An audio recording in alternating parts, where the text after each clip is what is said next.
예, 안녕하십니까. 반갑습니다. 자, 이번 3, 4월 달 우리 강의는 우리 이제 팀 전체가 심화 이론 정리죠. 그래서 경제학도 우리 1, 2월 달에 이제 기본 이론 하고, 그 다음에 3, 4월에 우리 이론 마무리하려고 합니다. 근데 우리가 1, 2월 달에 쭉 하면서 강의를 기본 개념만 이렇게 쭉 했어요. 그래서 그 시험에 실제로 출제되는 부분, 그런 부분들을 스킵한 부분이 많은데, 그런 부분을 중심으로 해서 보도록 하겠습니다. 자, 1, 2월 강의는 굉장히, 그렇죠? 친절하고 자세하고 천천히 했죠. 자, 인강 드시는 선생님들도, 예. 그래도 좀 뭐 부담스럽다, 오랜만에 하고 한 분도 있어서 그랬을 텐데, 지금은 이번 3, 4월은 굉장히 스피디하게 가도록 하겠습니다. 그래서 혹시 인강 들으시는 선생님들 중에서 강의 듣다가 야 이거 부담스럽다 하게 되면 1월 강의를 반드시 더 추가로 신청하셔가지고 미리 그 강의 들으시고 예습이죠. 하고 그 다음에 진도 맞춰서 이렇게 들으시기 바랍니다. 자, 그리고 수업 듣는데 몇 가지 부탁 말씀드리겠습니다. 첫 번째, 노트 하자. 저 강의 진행되는 대로 노트 하시기 바랍니다. 그래야 얘가 복습 자료가 되죠. 그래서 요거 읽은 다음에 요걸로 복습하고, 그 다음에 책 한번 쭉 읽어서 마무리 하시고요.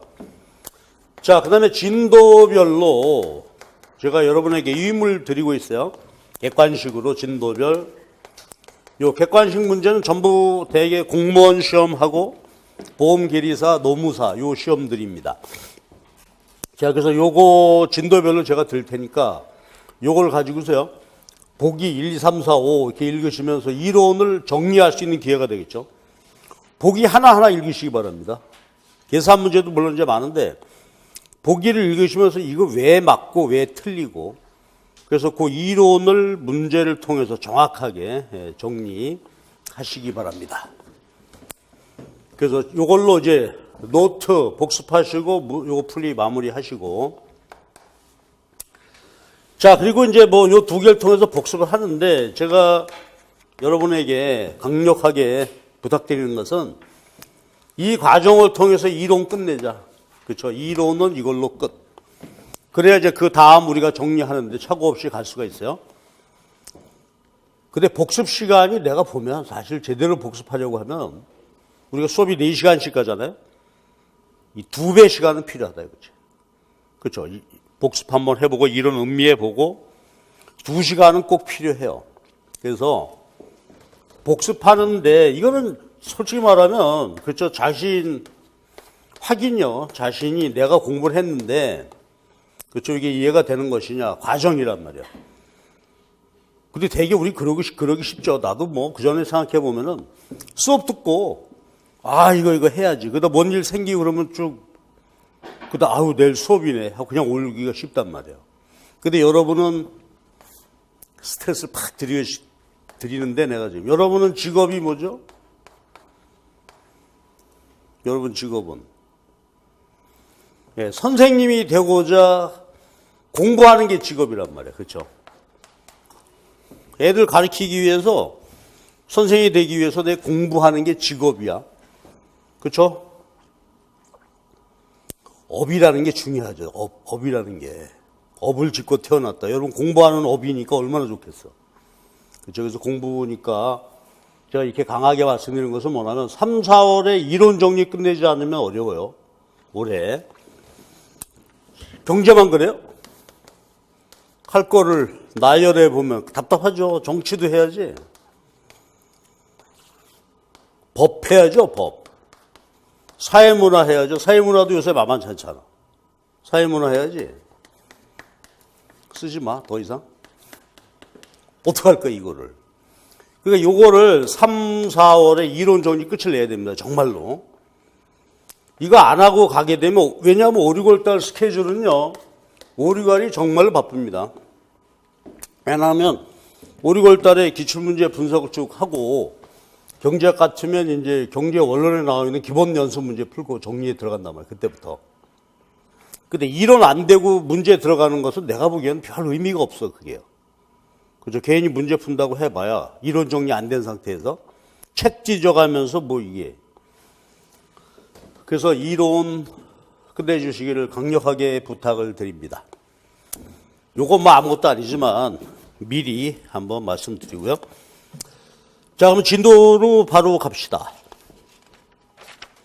자, 그러면 이제 우리 교재 맨 앞에 진도를 한번 보죠. 목차.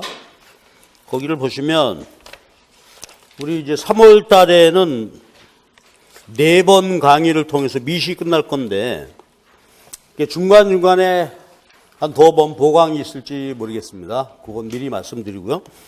거기 보면 우리 교재 자, 파트 1 미시경제학 언론돼 있죠. 그 유닛 1이 경제학의 기초입니다. 그 다음에 유닛 2 수요 공급 이론 응용. 그 다음에 유닛 3 소비자 선택 이론. 여기는 이제 한계 효용 무차별 이론 등등. 그 다음에 생산자 선택, 생산물 시장, 소득 분배, 요소 시장, 후생 경제 시장 실패. 어때요? 심란하지? 이게 우리가 4시간씩 4번에 끝낼 주제입니다. 그러니까 뭐 엄청나게 빨리 달릴 거고요. 그리고 미시경제학은 우리가 여러분 다 미리 다 아시다시피 미시경제학의 시험은 거의 다 계산 문제죠. 근데 계산 문제도 공무원 시험이나 다른 시험, 다른 객관식 시험에서 나오는 것처럼 그렇게 헤비한 문제가 아니에요. 계산 문제가 공무원 시험 같은데 계산 문제는 난해합니다. 공부 정말 많이 해야 돼. 계산 문제 연습. 근데 우리는 그 정도 아니란 말이야. 그러니까 수업에서 간단간단 예제 실어놓은 거 있죠. 교재. 예제만 풀어도 해결 가능한 문제들 그런 정도 수준이 나오는 거니까 그래서 계산 문제 신경 쓰면서 이렇게 가야 돼. 내가 미리 이제 목차를 본 이유는 뭐냐면 그렇죠? 미리 생각하면서 가다. 아, 이번 주에 진도가 어디가 나가고 있구나. 앞으로 다음 주에는 뭘 해야 되는구나. 그렇죠? 인식을 하셔야 돼. 그게 어때요? 지금 쭉 생각이 좀 나십니까? 그러니까 경제학, 미시경제학의 주제는 딴 거 없죠. 시장 균형이라는 개념 배운 다음에 그 다음에 수요 곡선 도출, 공급 곡선 도출, 시장, 요소 시장, 후생 경제 그 흐름이 되겠죠. 그 흐름 안으로 쭉 가게 된다 하는 얘기고 그 다음에 거시경제학도 한번 봐봐요. 본인 생각이 거시경제 국민소득 결정 이론이죠. 그럼 국민소득 결정 이론이 어떻게 우리가 이론이 구성되느냐 하는 것인데 자, 파트 2 거시경제 원론에서 유닛 1이 거시경제학의 기초 이론이죠. 그래서 1장이 거기 보면 주요 거시경제 변수 하나만 물어볼게요. 국민소득 항등식 기억나십니까? 항등식. 자, 그거 아주 중요한 얘기고 그 다음에 물가는 어떻게 구하죠? 물가? 분모. 한번 말해보실래요? 분모. 나하고 눈이 맞았어. 말해야 돼. 그렇죠. 실질 GDP. 분자가 명목 GDP. 아주 기본적인 변수가 정리가 돼야 돼요. 그 다음에가 이제 챕터 2 하게 되면 국민소득 결정 단순 모형이죠. 여기서부터 시작이죠. 그럼 볼게요. 단순 모형, 케인즈, 국민소득 결정 이론. 그 다음에 뭘 해야 돼? 단순 모형은 케인즈 이론 단순화 시켜놓은 거죠. 뭐가 추가돼야 돼요? 이자율. 이자율이 유효수의 영향을 주게. 이자율은 어디서 결정돼요? 화폐금융론, 통화시장, 채권시장, 상호작용. 그래서 화폐금융론 해야 되죠. 그래서 화폐금융론 유닛 3 되겠죠. 이자율. 그 다음에가 어떻게 돼요? 그 다음에 국민소득 결정 이론 모형이 챕터 8의 ISLM 모형이죠. 이건 경기 침체 불황 모형입니다. 이 ISLM 모형 그런데 뭐예요? 수요 측면만 보는 거지. 그 다음에 여기다가 뭐 공급 측면까지 보는 것이 챕터 9. 그죠? 총수요 총공급 모형이란 말이야.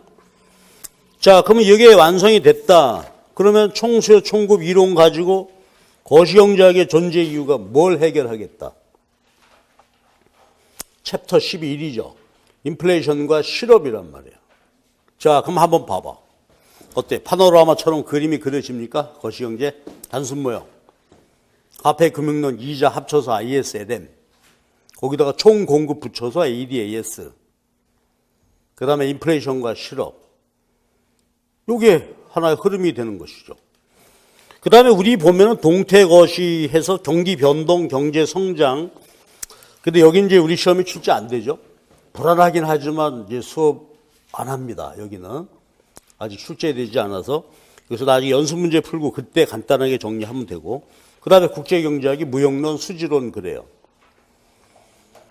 자, 그러면 긴장도를 한번 높여보자고. 어때? 생각이 나요? 머릿속에 정리가 쭉 됩니까? 완전 경쟁 단기 공급 곡선 도출해 보니까 뭐가 공급 곡선이더라? 공급 곡선은 뭐지?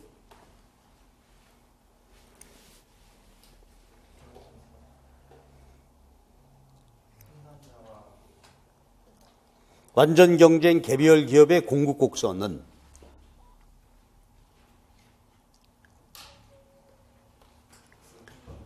예, 이따 끝나가 나와. 4등신묘지 가야 돼. 수요곡선 우하향하는 이유는 무엇입니까?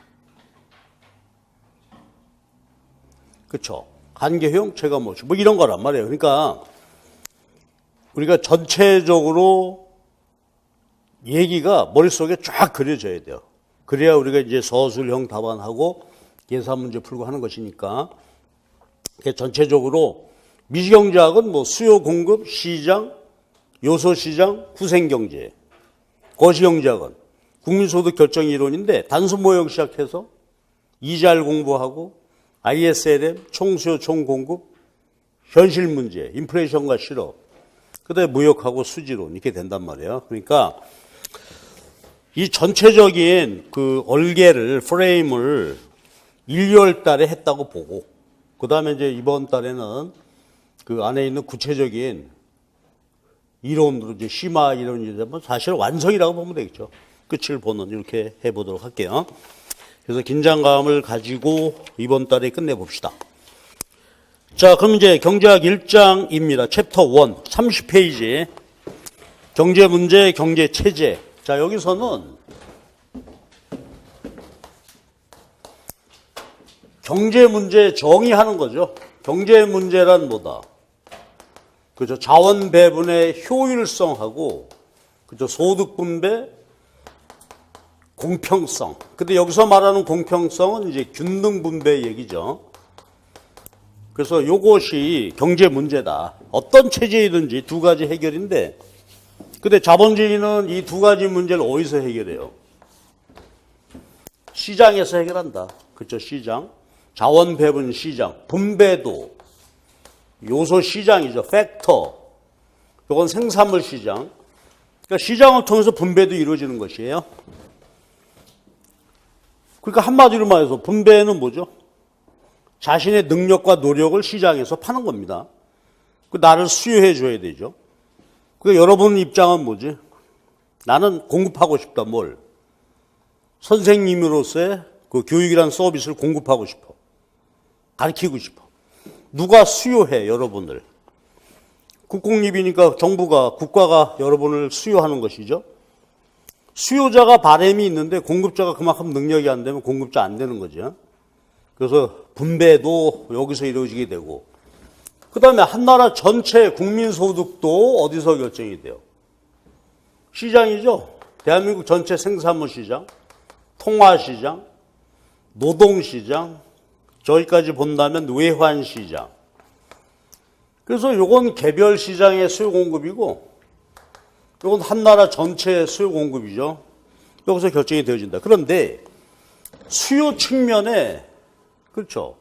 여기 통화시장, 화폐 금융론 분석이 필요한 것이고 국제 수지가 필요하죠. 여러분 국제 수지 여기서 알아야 될 게 뭐예요? 환율이죠. 그럼 환율은 왜 중요해? 국산품에 대한 수요가 순수출이 있잖아요. 그러니까 환율에 의해서 수출이 결정이 되는 거고 화폐 금융 아까 얘기했던 이자율이 국산품에 대한 총 수요를 결정한다. 그럼 뭐요? 이게 경제학이다. 이게 자본주의단 말이야. 그러니까 경제학에서 분석하는 것이 자원 배분 문제와 분배 문제인데 모든 게 시장에서. 자, 그런데 물론 긍정하지 않는 분도 많지만 자본주의 시장 경제 체제는 어떻게 된다? 시장을 통해서 완벽하게 효율적이고 완벽하게 분배가 이루어질 수 있다. 근데 이제 원죄는 뭐예요? 그렇죠. 자원 배분, 분배가 시장에서 이루어지는데 더불어 사는 세상, 균등 분배도 됐으면 좋은데 그렇지 못하다. 이게 원죄죠. 왜 그래요? 능력과 노력의 차이가 있어. 시장에서. 그렇죠. 이게 자본주의야. 그러니까 이제 원죄다 하는 것이 균등을 지향하는 것 같지는 않다. 그렇죠? 자본주의라는 게 그래서 여기서 이제 문제가 있는 거죠. 예? 근데 하여튼 경제 문제가 이것이단 말이야. 근데 이때 이제 균등 문제는 우리가 원전적으로 어려운 얘기고 효율성의 기본 원칙은 뭐죠? 자원 배분 효율성, 경제학의 기본 원칙은 순편익 극대화죠. 순편익을 극대화하고자 한다. 그럼 순편익은 뭐예요? 그렇죠. 총 편익에서 비용을 뺀 것이죠. benefit cost. 그래서 요즘 우리가 많이 쓰는 말로 가성비 최고다. 그게 순편익 극대화죠. 그래서 편익에서 비용 뺀 순편익을 극대화하는 것이 요게 이제 경제학에서 얘기하는 합리적이고 기본적으로 누구나 그렇게 할 것이다 라는 전제한데 편익은 뭐 다양하게 나타날 거고요. 기업이라면 매출액, 소비자라면 효용, 정부는 뭘까요? 정부의 편익은 우리가 흔히 말하는 국리민복 되겠죠. 사회 전체 소셜 웰페어를 극대화하고자 하는 것이 정부란 말이에요. 근데 비용이 다양하죠. 비용은 어떻게 보죠? 경제학에서? 자, 기회비용입니다. 그러니까 기회비용은 명시적인 비용 말고 플러스 알파, 포기한 대안의 가치. 그러니까 우리가 그렇잖아요. 지금 여기서 경제학 공부하는데 경제학 공부 안 했다면 여러분 뭐 했을 것 같아요? 법 공부를 하든지, 그렇죠? 아니면 정치 공부를 했을 텐데. 그래서 생각해봐야 돼. 두 가지야 지금. 내가 여기 들어가는 공부하는 시간만 명시적 비용이 아니고 이거 안 했더라면 정치학 공부했을 텐데, 그렇죠?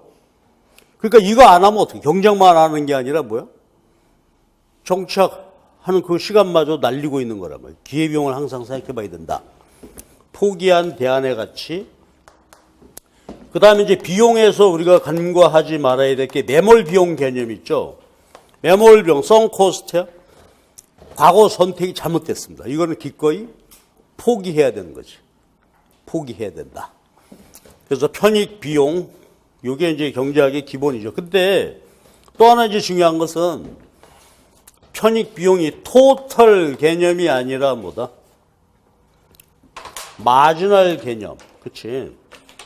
그러니까 총편익, 총비용이 아니고 한계 편익, 한계 비용 개념으로 간다. 그러니까 이게 이제 경제 행위를 분석하는 데 있어서 아주 중요하죠. 그래서 이제 수학적으로 보면 미분이 필요한 거죠. 어떤 행위가 한 단위 추가로 이루어질 때 그로부터 발생하는 편익과 비용. 그래서 우리는 모든 분석은 한계 분석으로 이루어지게 된다. 그렇죠? 그 다음에 비용의 개념. 이런 것들이 이제 우리가 1장에서 기본적으로 알아야 될 거죠. 요게 원만하게 잘 이루어지는 것이 경제 효율적이다. 그런 얘기였어요. 그렇다면 경제 원칙은 공부를 하거나 뭐 데이트를 하거나 엄마 도와줄 때라도 가장 합리적인 것은 그렇죠. 편익은 극대화시키고 비용을 최소화시키는 거죠. 그래서 최소 비용, 최대 효과의 원칙, 이게 경제적 합리성이다. 그래야 순편이 극대화 되겠죠. 자, 그런 이야기들이 쭉 있는 것이고요.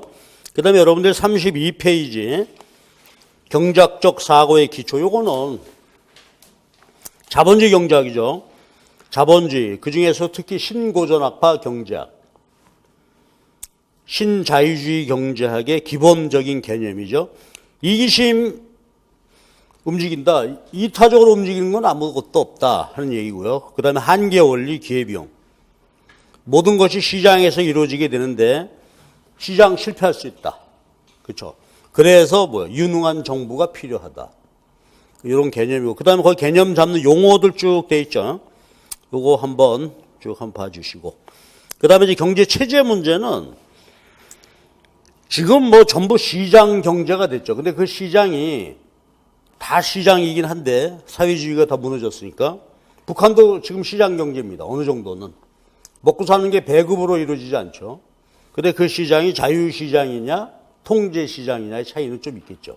중국 같으면 어때? 아직까지는. 시장이긴 하지만 통제 한마디로. 그렇잖아. 한국에 여행 가는 걸 내일부터 가지 마. 그러면 안 가. 그러니까 자유시장 경제 체제는 아니죠. 사회주의 경제이지 아직은.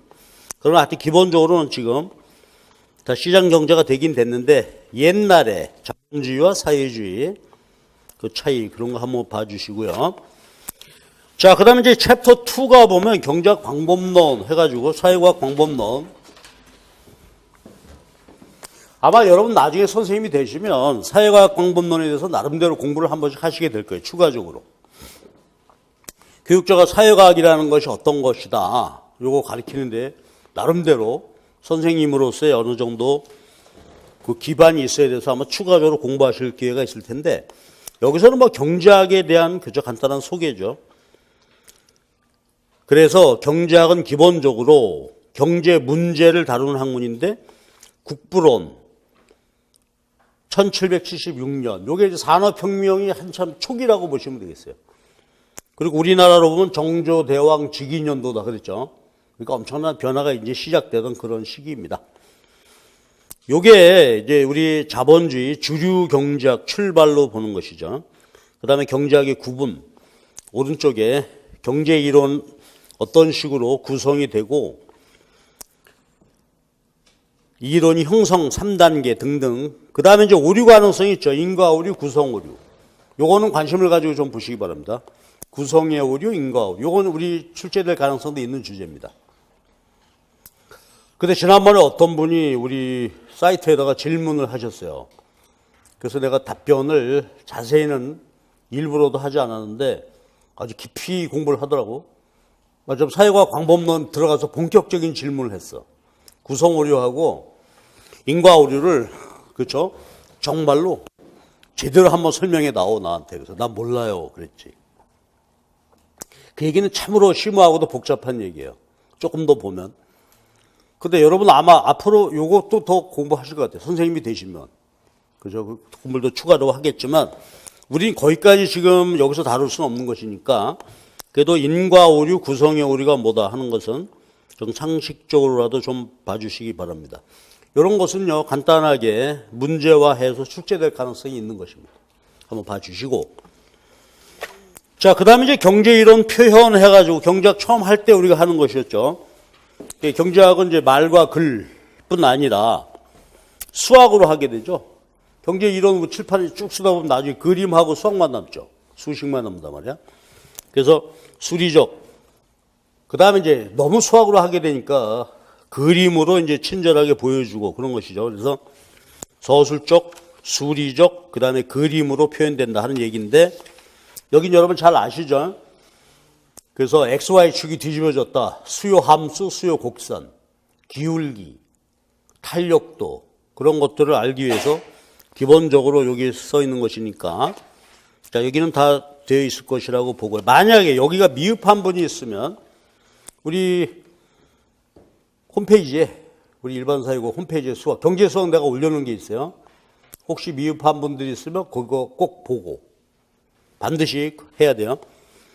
한 가지만 알면 되죠. 뭐 미분할 줄 아냐 하는 것과 그 다음에 수요곡선 함수와의 관계, 그림 그리고 도출할 수 있느냐, 공급. 이것만 된다면 끝. 관심 가질 거 없고 그게 뭐라고?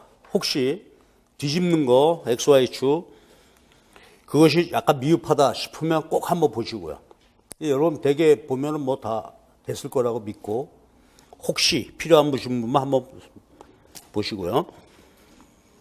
자, 그 다음에 우리 교재 구성을 보면 거기 연습 문제 해놨죠. 여기는 우리 과거 기출문제. 기출문제들만 내가 모아놨어요. 과거에 기출되었던 거. 그 다음에 약간의 핵심 문제를 이렇게 끼워 놓은 게 있는데 그러니까 여기 놓치지 말고 한번 보시기 바랍니다. 근데 이 교재가 2년 전이죠. 그래서 최근 2년도 문제가 빠져 있어요.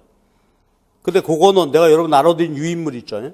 거기에 쭉 있으니까 그거 보시고 보완해서 보시는데, 그러니까 진도 나가면서 끝나고 나면 거기 연습 문제를 보면서 우리 기출 문제가 이렇게 출제되었구나 한번 인식해 보시기 바랍니다.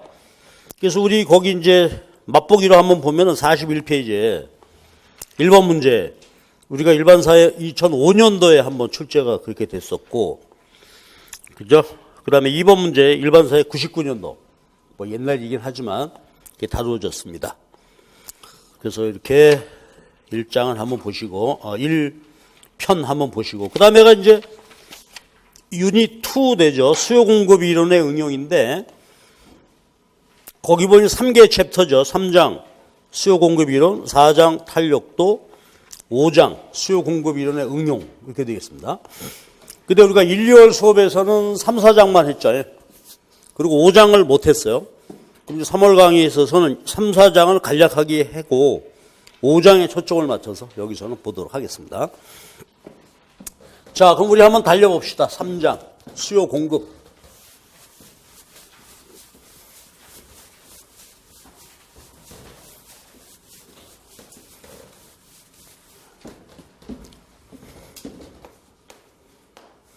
그럼 이제 보세요.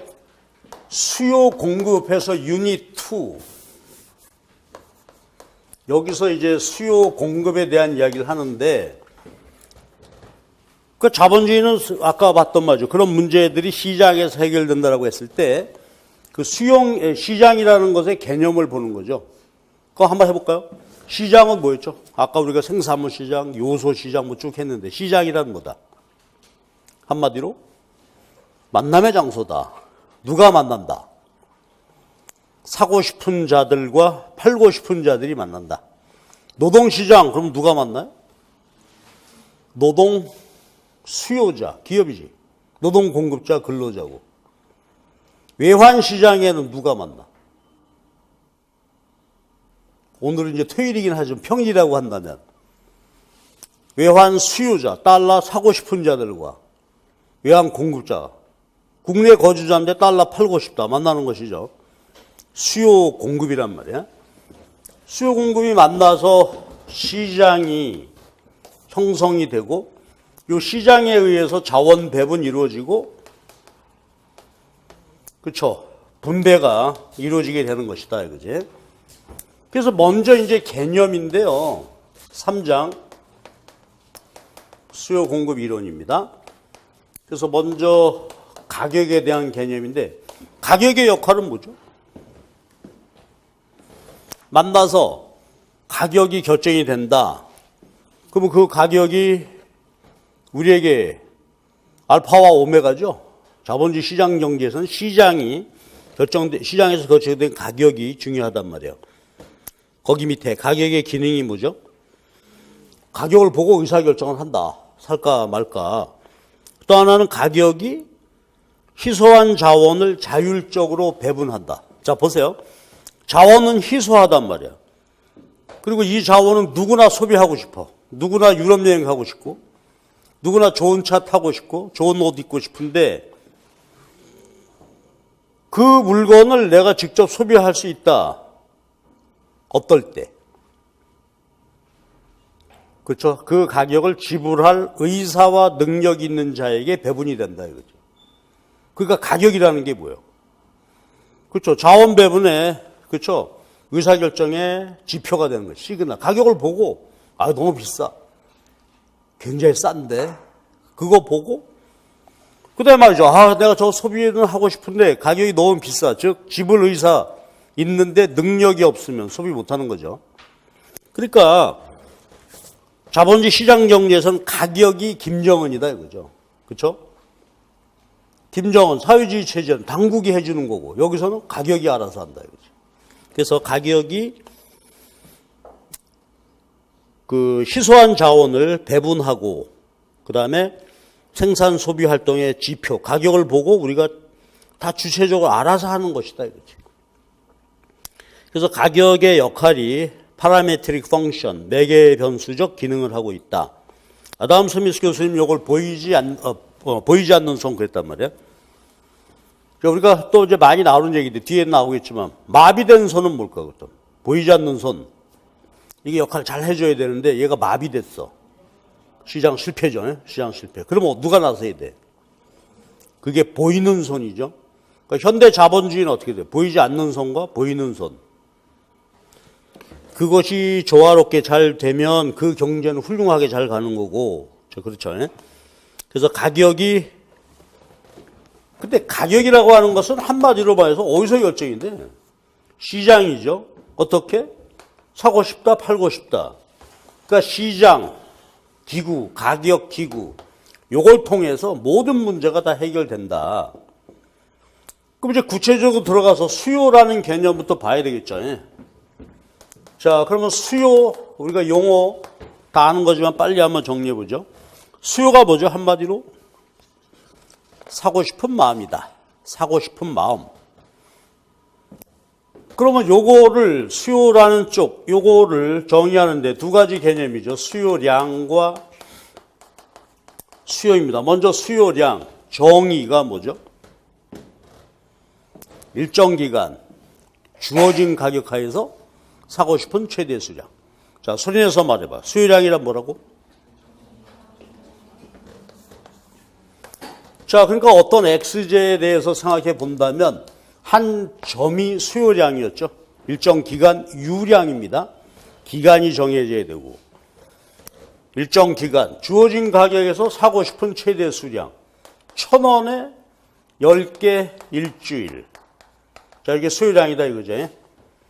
그리고 전제 조건은 뭐야? 구매력이 있어야 되죠. 유효 수요란 말이야. 구매력이 없는데 사고 싶다. 그건 그냥 희망사항일 뿐이죠. 그리고 요 개념들은 다 뭐 사전적 개념이다. 의도된 개념이다. 계획이죠. 실제로 소비 지출이 이어진 것은 아니야. 그래서 거시경제학에 가보면 말이죠. 컨섬션 디맨드, 컨섬션 지출, 투자, 수요, 투자 지출, 정부 소비 수요, 정부 소비 지출 다르죠. 소비 수요, 투자 수요, 정부 소비 수요는 뭐예요? 이거는 계획한 거야. 아직 실현된 거 아니고. 근데 소비 지출, 투자 지출, 정부 소비 지출은 실현된 거고. 그렇죠? 그래서 거시경제학 미리 한번 해볼까?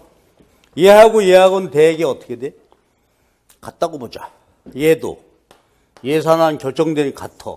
근데 얘하고 얘하고는 어때요? 같지 않은 게 일반적이다. 왜? 정신없이 해야지 내가 첫 시간에.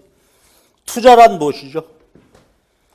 세 가지 투자로 구성되지 뭐.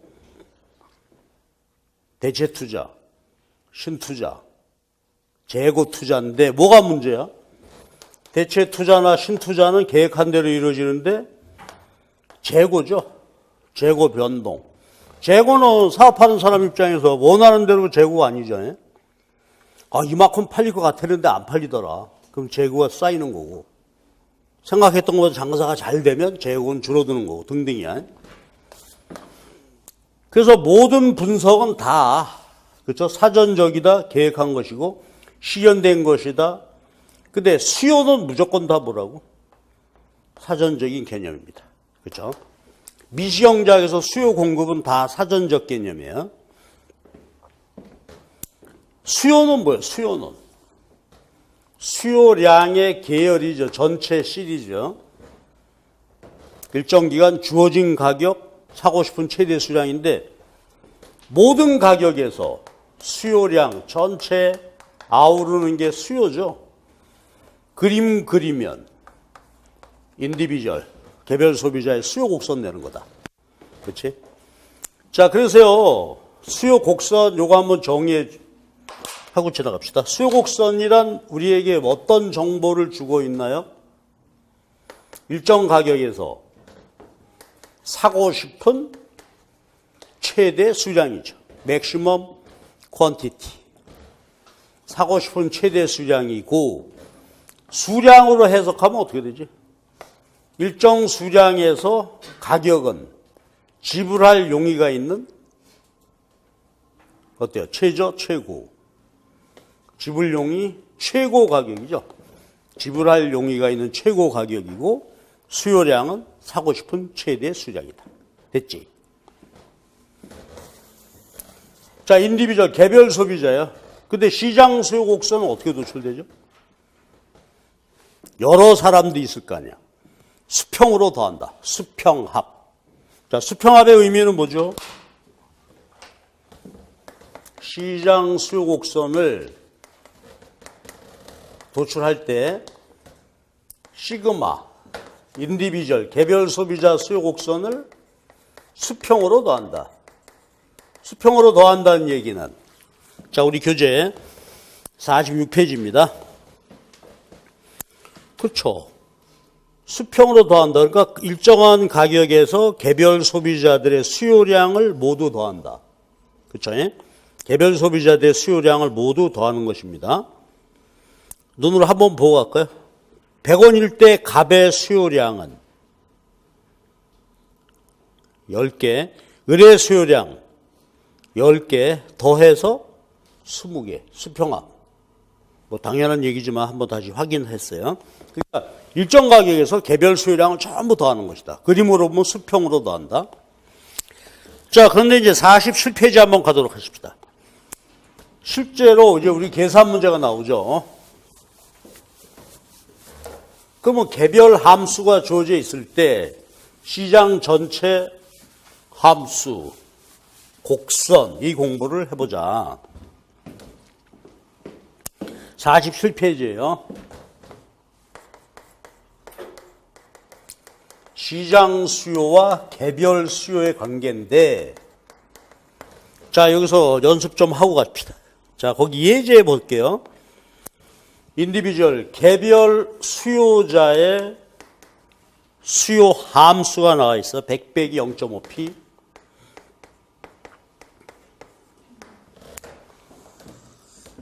자, 요거는 이제 어떤 개별 소비자의 함수죠. 자, 해석해 주시오. 이 소비자는 어떤 소비자다? P 이퀄 제로. 야, 너 공짜로 가져가. 공짜로 줄게. 외삼촌이 슈퍼 사장인가요? 초콜릿. 야, 너 공짜로 줄게. 그럼 얘 몇 개 들고 갔더라? 100개죠. 그리고 가격이 이런 변화할 때마다 수요량은 반 개씩 변화하는 것이죠. 자, 그러면 내 요구사항인데요. 요거 수요 함수를 수학적으로 그림 그려보시라. 근데 경작에서는 그림을 뒤집어서 그리죠. 그렇다면 자, 요거 개별 함수인데 요것으로부터 인디비주얼 수요 곡선 식을 도출한 다음에 그림 한번 그려주십시오. 얼른.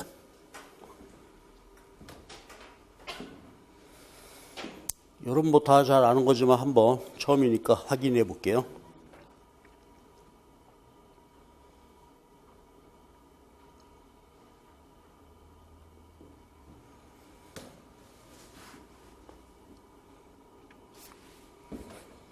자, 수요함수요. 함수식의 독립변수는 뭐죠? 가격입니다. 그럼 y = fx 수학적 관행을 해보면 독립변수가 수평축이 되죠. 가격이고 수요량입니다. y축 절편 얼마? y축 절편 어떻게 구하죠? 얘가 제로일 때, 가격이 제로일 때 100 수요량이죠. 그 다음에 기울기는 기울기는 어떻게 구하나요? 얘가 수요 함수라고 할 때 미분값이죠. 그러면 개별 소비자 수요 함수를 미분하세요. 분모 델타 P 분자 델타 QID가 되는, 그러니까 분모가 독립변수 변동분, 분자가 종속변수 변동분이에요. 미분, 다시 한번 해봐봐. 미분한다라는 말은 어떻게 하라고? 독립변수 변동분으로 종속변수 변동분 나누세요. 미분 법 우리가 알죠? 1차식이니까 차수 곱하기 개수 빼기 1차. 이 함수 미분값 얼마입니까? 자, 0.5의 의미는 뭐지? 미분값의 의미. 분모, 독립변수가 한 단위 변화할 때 종속변수 변동분 0.5죠. 여러분이 소리내서 말해 주시오. 요 함수 미분값 0.5의 의미는 뭐다? 가격이 1원 변화할 때 수요량이 반개씩 변화하더라. 방향은 반대다. 1원 오르면 수요량이 반개가 줄고 1원 내리면 수요량이 반개가 증가하는 것이죠. 미분값 요거. 그 다음에 그림으로 보면 얘는 뭐가 돼? 기울기죠. 자, 기울기란 어떻게 구해? 높이, 선분 길이를 밑변으로 나누세요. 높이가 얼마입니까 지금? 높이 100이죠. 그 밑변이 얼마가 돼야 돼? 여기 0.5면 200이 돼야 되겠죠. 그래서 수요 함수를 그려보면 요게 이 소비자의 수요 함수다. 그치? 근데 그림은 이 세상에서 제일 먼저 누가 그리셨다고? 마샬 교수님이 그렸다. 수요 공급 이론 최초 만든 분이 마샬 교수님인데 이렇게 했단 말이야. 그림을 어떻게 그리셨어요? 뒤집었지. XY축을 뒤집었기 때문에 여기서 이제 확실히 해야 되는데 그러면 요건 함수식인데 수요 곡선은 뒤집어 놔서 그랬으니까 소리내서 말해봐. 어떻게 구한다고? 수요 함수를 가격으로 정리한다. 해보십시오. 어떻게 됐지? 넘어가고 위치를 바꾸는 거죠. 그럼 이제 그림 그리려면 요 악에 1로 만들어야 되니까 여기에다 전체 2를 곱해서 200 빼기 QI 2를 곱해야 되니까 요게 그쵸 수요 곡선식이 되는 거죠. 수요 곡선. 그래서 수요 함수를 가격으로 정리하면 곡선식이 되고 반대로 함수식을 수량으로 정리하면 요게 수요 함수가 되는 거고 그렇죠. 곡선식을. 똑같은 거 그림 그려봐요. 그림 그리려면 이제 미분해 봐야 되죠. 근데 잘 보세요. 이번엔 디맨드 커브 미분. 분모가 뭐가? 얘가 독립변수가 됐죠. 예? 델타 QD, 델타 P 미분하세요. 밀차식이니까 미분해보면 얼마가 돼, 값이? 자, 요거 말해주세요. 수요 곡선식 미분값의 의미는 수요량이 한 개 변화할 때 가격이 2원씩 변화하더라. 아까 요거는 뭐지? 1원 변화할 때 0.5개 변화하는 거고 얘는 수요량 한 개 변화할 때 가격이 2원씩 역수가 되죠.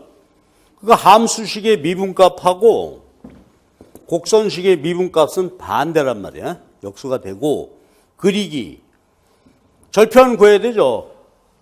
수직축 절편은 수량이 제로일 때 그렇죠? 200이 되고요. 얘가 200이고 그 다음에 얘가 기울기가 되잖아요. 기울기가 마이너스 2래. 근데 기울기 요거 다시 한번 높이 밑변이래. 높이가 지금 얼마요? 200이니까 밑변은 얼마가 돼야 되고 100. 그래서 그리면 수요 곡선입니다. 그렇죠? 요게 그러니까 다시 한번 확인하시라고 내가 한 거예요.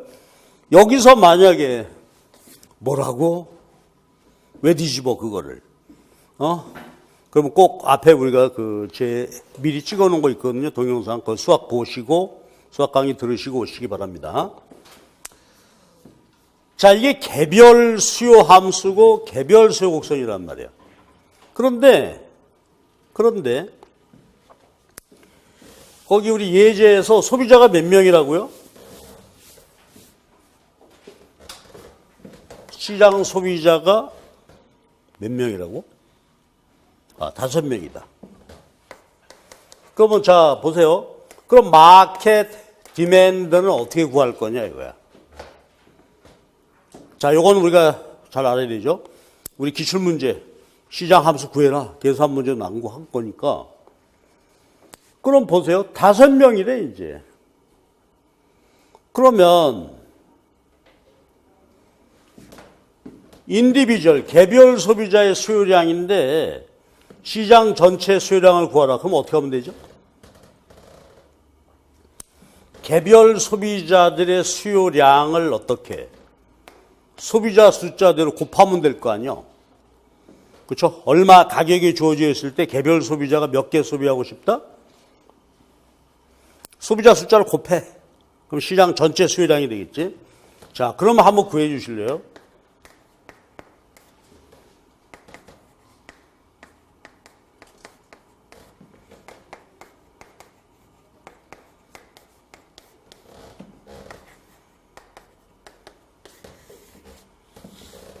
됐죠? 그리고 그림 그리는 거는 생략할게요. 아까하고 똑같이. 아까는 개별 소비자고 이번에는 시장 전체 수요 함수가 되는 것이요. 그래서 미분값 그냥 할까? 수요 함수를 가격으로 미분했다. 그럼 값이 마이너스 2.5죠. 의미는 수요 함수 미분값의 의미는 가격이 1원 변화할 때 2.5개씩 변화하더라. 그치? 자, 여기입니다. 그러면 이제는 개별 소비자의 수요 곡선이 이렇게 나왔는데요. 소비자가 5명이네. 그럼 시장 수요 곡선은 어떻게 구하지? 이건 인디비주얼, 개별 소비자의 수요 곡선이죠. 그럼 마켓 디맨드 커브는 어떻게 구한다? 아까 이거 그림 그린 거 있었죠? 절편이 200이고 기울기가 2, 100. 요거 개별 소비자의 수요 곡선이란 말이에요. 근데 이런 소비자가 5명 있다. 그러면 수요 곡선 아이디어. 그러면 가격 제로일 때 한 명이 100개 소비하겠다. 이런 소비자가 2명이면 200이 되겠죠. 3명이면 300이 될 거고 5명이면 그렇지. 이거 확실히 하셔야 돼. 그러니까 개별 소비자의 수요 곡선이 주어져 있을 때 시장 수요 곡선은 어떻게 된다? 가격 제로일 때 수요량이 5배가 되는 거니까 자, 어떻게 하면 될까? 수요 곡선, 개별 소비자, 수요 곡선 기울기를 어떻게 해라? 소비자 숫자대로 나누세요. 그치? 여기 기울기 2명이면 요 기울기 2분의 1, 3분의 1, 5분의 1이 된다 이거지. 그치? 자, 소리내서 말해봐봐. 시장 수요 곡선, 개별 수요 곡선 도출하는데 어떻게 구하라고? 개별 소비자 수요 곡선 기울기를 소비자 숫자대로 나누세요. 그치? 그럼 해볼까요? 그러면 2배 기울기가 2고 요거 개별 소비자의 수요량인데 얘를 5명이니까 나누면 된다 이거지. 그치? 써볼까요? 그러면 마켓 디맨드 커브는 200 빼기 0.4인가요? QD.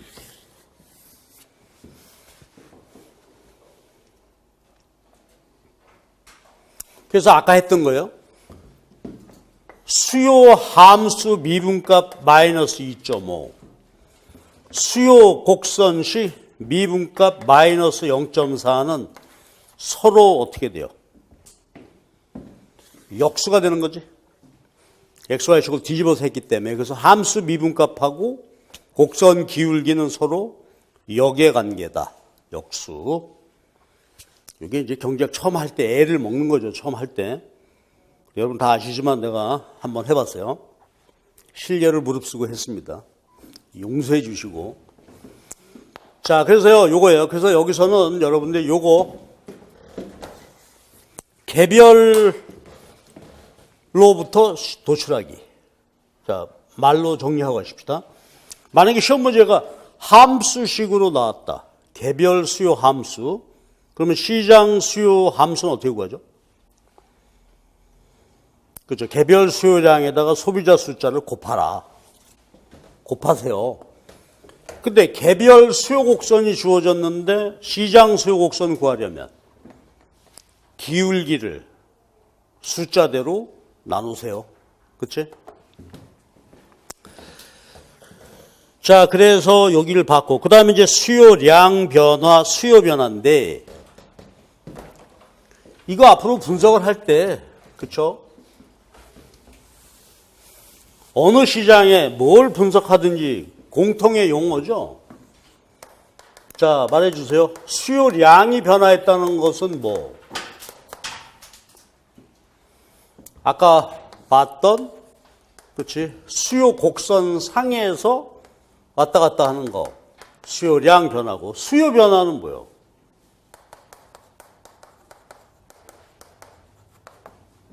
수요 변화는 가격은 그대로인데, 그쵸? 변화하는 것이죠.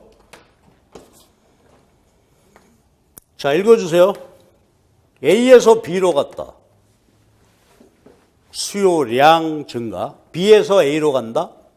수요량 감소. 원인은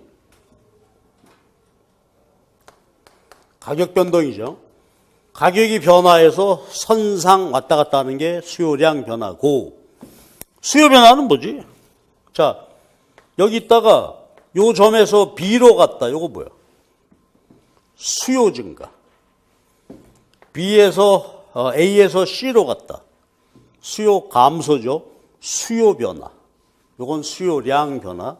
다시 한 번 더. A에서 B로 갔다. 소리내서 말해봐. 수요 증가. A에서 C로 가면 수요 감소한다. 근데 모든 가격 수준에서 왔다 갔다 하더라 이거죠. 그래서 수요 증가는 그림으로 표현해 보시면 수요 곡선 우측 이동. 수요 감소. 수요 곡선 좌측 이동입니다. 원인은 뭐예요? 왜 수요가 변할까요?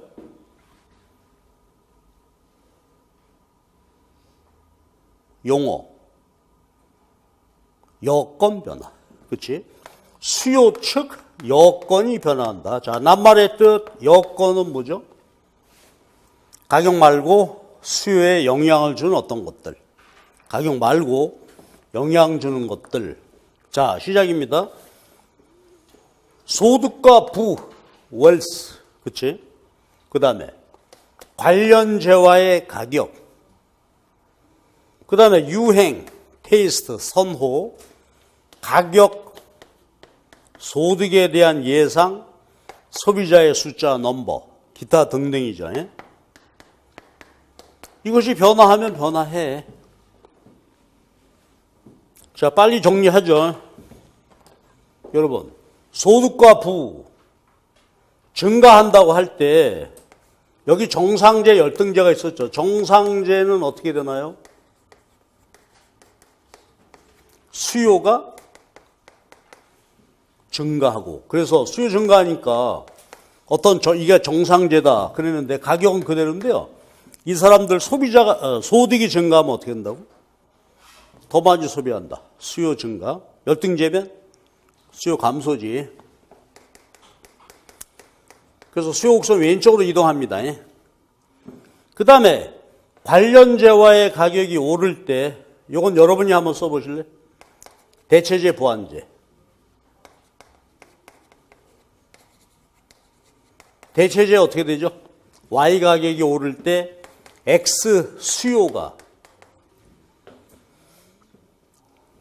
어떻게 돼요? 커피와 설탕, 아니다. 커피와 녹차. 커피값 오르면 커피 대신에 녹차 더 마시겠죠. 예? 증가 수요 곡선 우측으로 이동하는 것이고, 커피와 설탕, 커피값 오르면 설탕 필요 없죠. 보완제니까. 그래서 수요가 감소해서 왼쪽으로 이동하게 되더라. 요건 뭐 나머지 쉽죠. 유행 어떻게 돼? 어떤 물건이 유행, 패션. 그러면 수요가 증가하겠죠. 우측 이동할 것이고, 가격과 소득 예상입니다. expectation. 이게 아주 또 중요하죠. 가격이 오를 것 같다. 그럼 어떻게 돼? 수요가 증가한다. 수요 곡선이 오른쪽으로 이동합니다. 오를 걸로 예상. 이거 우리가 사재기 그랬죠. 사재기. 그 다음에 소득이 증가할 걸로 예상된다. 역시 수요 증가하는 거죠. 그래서 경제 마인드, 심리적 요인 그랬죠. 경기가 좋아질 것 같다. 근데 요즘 어때? 온통 다 비관적인 전망만 나오잖아요. 수출도 안 된다 그러고 그러니까 올해도 경기가 어렵겠다 싶으니까 진짜로 경제가 어려워지는 거죠. 수요가 줄게 되고 있는 그런 상황이다 말이지. 그렇지? 그 다음에 소비자 숫자. 이건 뭐 소비자가 2명, 3명 늘어나더라. 그러면 수요가 증가하겠죠. 그래서 이것이 수요 변화였습니다. 됐죠? 그래서 이게 수요량, 수요 변화. 처음이니까 요거 하나. 그리고 이게 중요한 게 뭐냐면 여기서 나오는 용어 개념이 다 어느 시장에나 그렇죠? 외환시장, 뭐 금융시장 전부 적용되는 개념들이니까 봐주시고 자, 그 다음에 이제 공급입니다. 공급은 그냥 내 말로 쭉 할게요. 여러분은 노트 요대로 한번 적으세요. 공급입니다. 자, 공급은 정의할게. 공급은 뭐죠? 팔고 싶은 마음. 수요는 사고 싶은 마음. 그럼 팔고 싶은 마음을 표현하는 분석 도구가 공급량, 공급이죠. 자, 공급량 정의해 주십시오. 공급량 뭐였지? 수요량 했던 것처럼 보면 일정 기간 주어진 가격에서 팔고 싶은 최대 수량. 그림으로 보면 한 점이죠. 일주일에 주어진 가격에서 팔고 싶은 최대 수량 100개. 이게 수요죠. 이게 공급량이다 이거지. 여러분이 정의하십시오. 공급량이란 뭐다?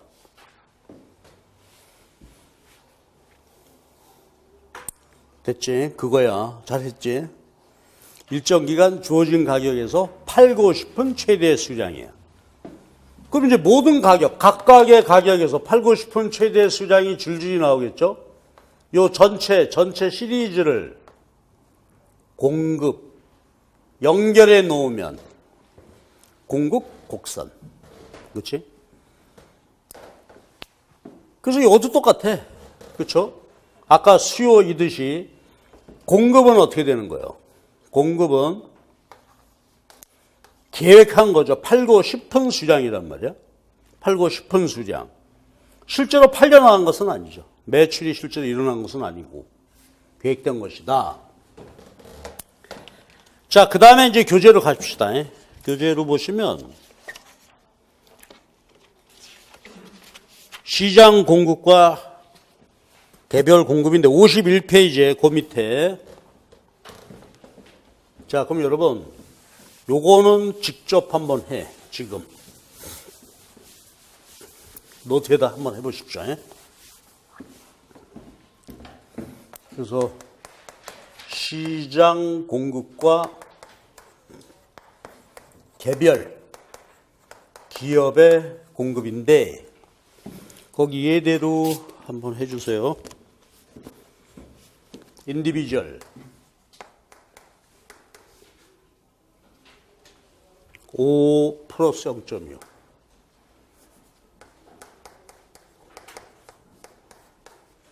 그리고 공급자 숫자는 역시 5.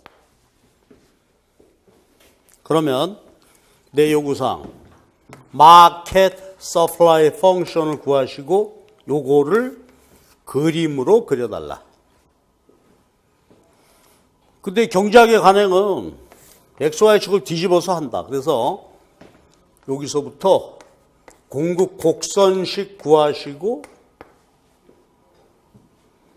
도출해달라. 그럼 먼저 여기부터 하세요. 개별 공급 함수로부터 시장 공급 함수 구하기. 어떻게 했었지 아까? 개별 수량에다가, 그렇죠? 기업체 숫자를 곱해야 되겠지. 한 기업이 요만큼이니까 여기다가 N, 개별 공급량을 구하세요. 그래서 여기다 쓰신 다음에 그림 한번 그려봐봐.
그 다음에 소국서 똑같은 절차로 해주세요.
그러니까 이거는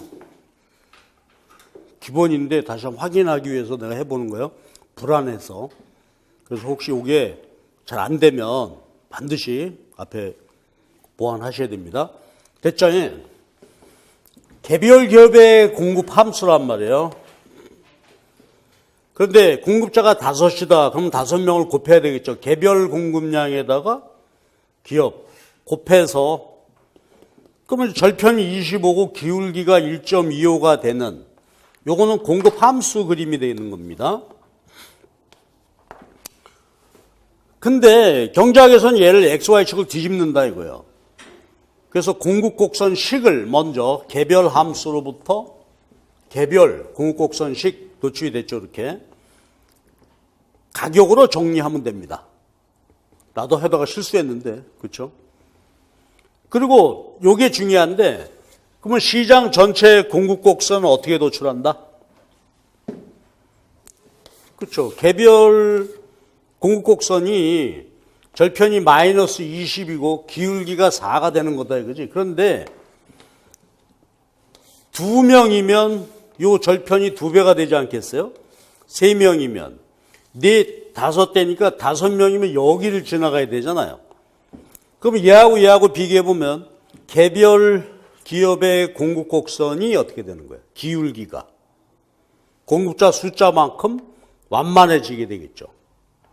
그렇죠? 요 기울기가 숫자만큼 작아지게 되니까 개별 공급 곡선의 기울기를 공급자 숫자대로 나누시면 됩니다.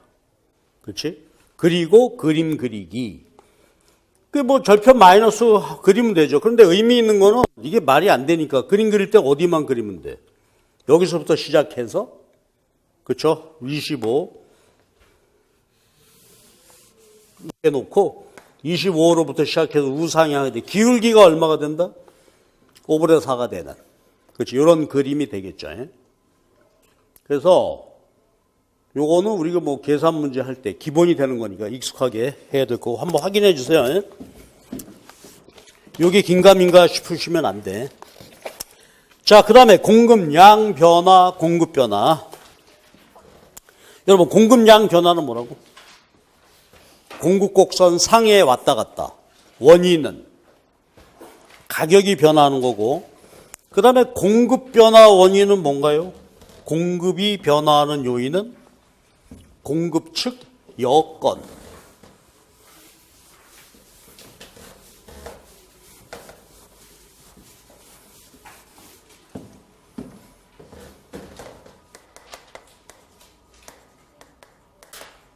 공급량 변화와 공급 변화입니다. 자, 읽어주세요. A에서 B로 갔다. 여러분, 나중에요. 거시형제 이제 서술 쓸 때 공급량 증가라고 할 것을 공급 증가. 그럼 그거 틀린 답안이 됩니다. 절대 점수 맞을 수가 없어요. 그렇죠? 그래서 잘 하셔야 되는데 A에서 B로 가면 뭐? 공급량 증가. B에서 A로 가면 공급량 감소. 원인은 근데 그렇죠? 똑같이 A, B 여기 똑같은데 전체적으로 이렇게 갔다. 밑으로 갔다. 아니면 또 A, B 이렇게 했었는데 전체적으로 이게 뭐예요? 공급 변화죠. 공급곡선이 상하 좌우로 움직인단 말이에요. 원인은 뭐지? 공급 변화 요인은 공급 측 여건 변화입니다. 자, 그런 말에서 여건 중에서 제일 중요한 여건이 뭘까?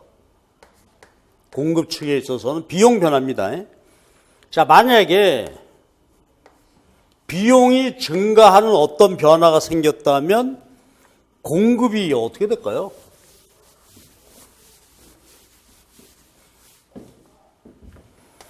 그렇죠? 공급 곡선은 요거 하나부터 얘기하고 갑시다. 공급 곡선의 요 한 점이 읽기 해석인데 1,000원에 10개다 그랬을 때 공급량의 의미는 뭐지? 일정 가격에서 팔고 싶은 최대 수량이 되는 거고 맥시멈 그렇죠. 팔고 싶은 수량이 되는 거고 가격의 의미는 뭐지?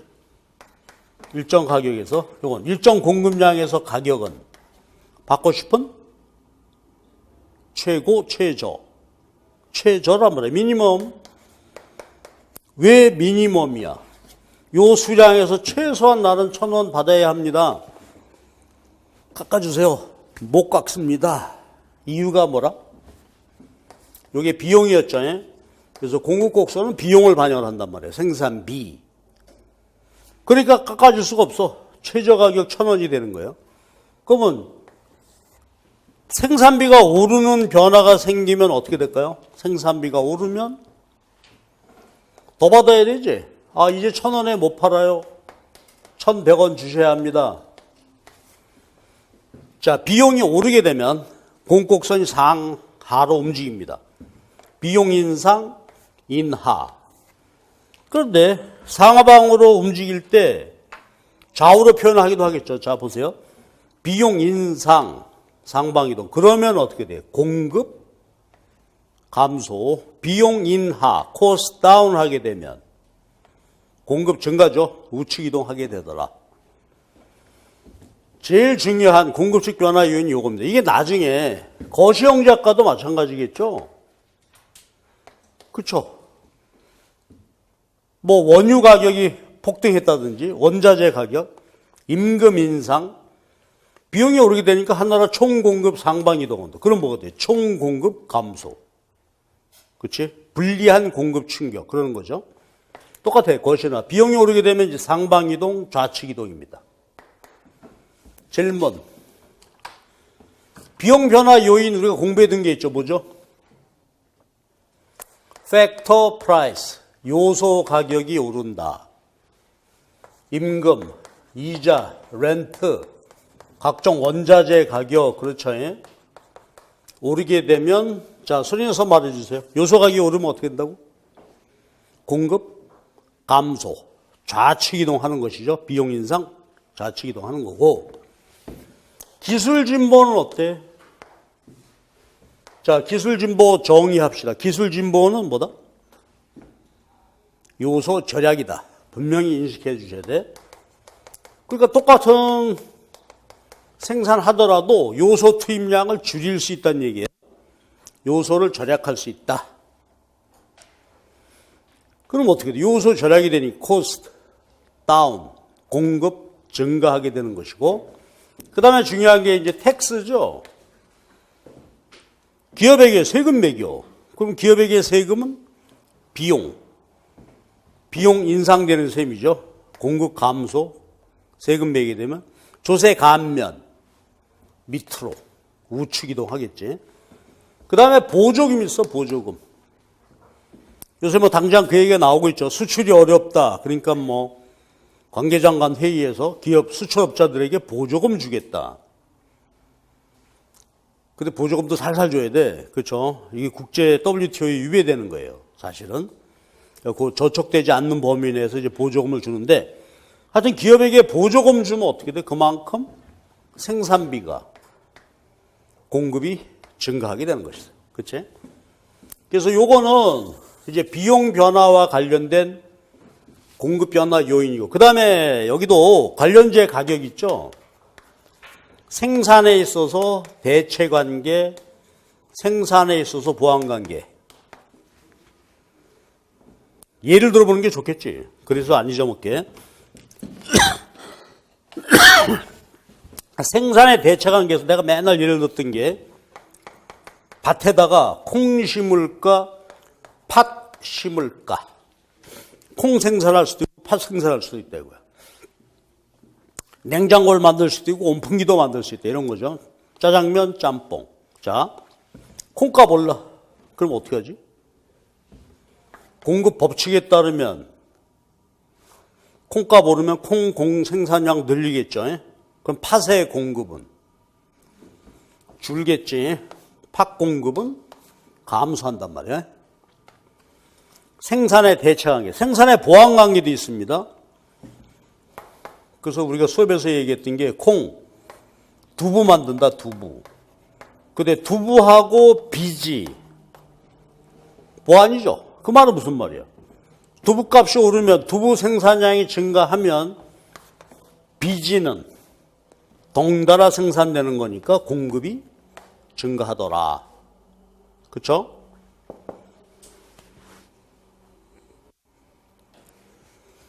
그래서 공급에 있어서 대체 보완 관계가 있고요.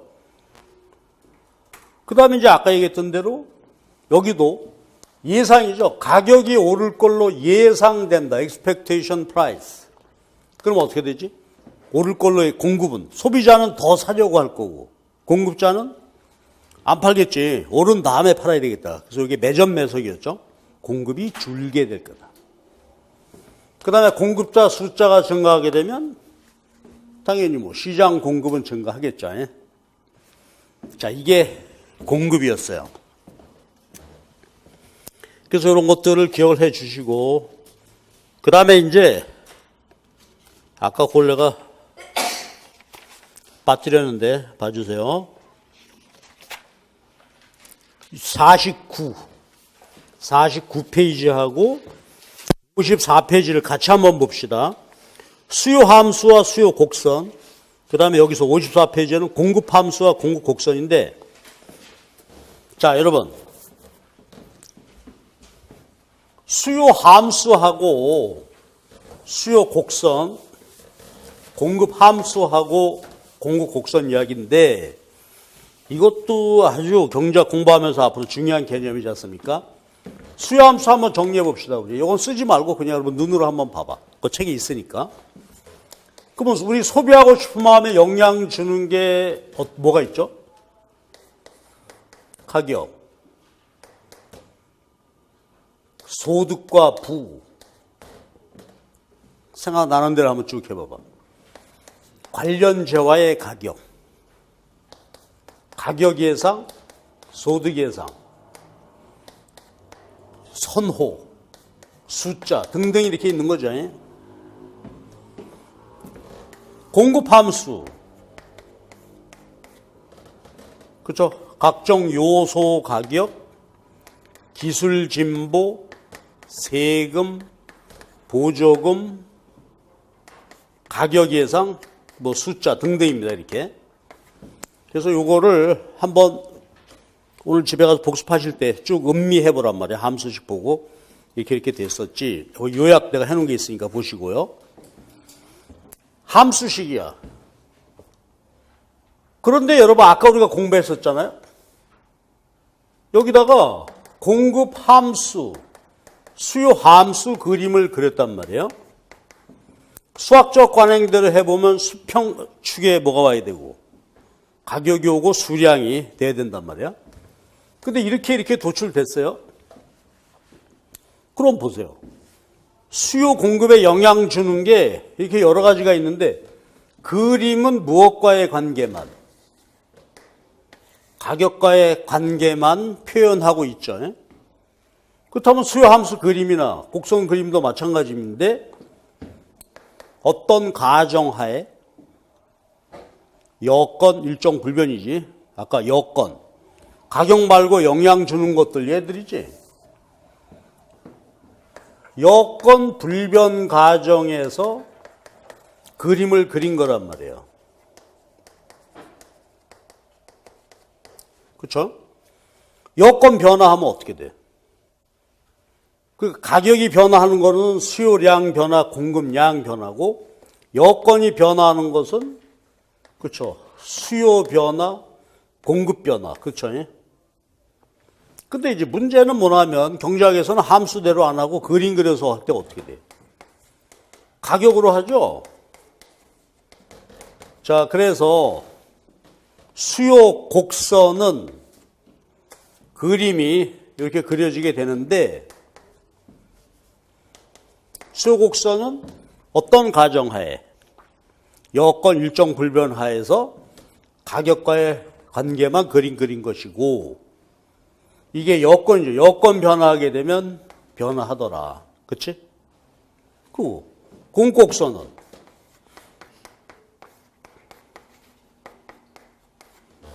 역시 여건 불변이죠.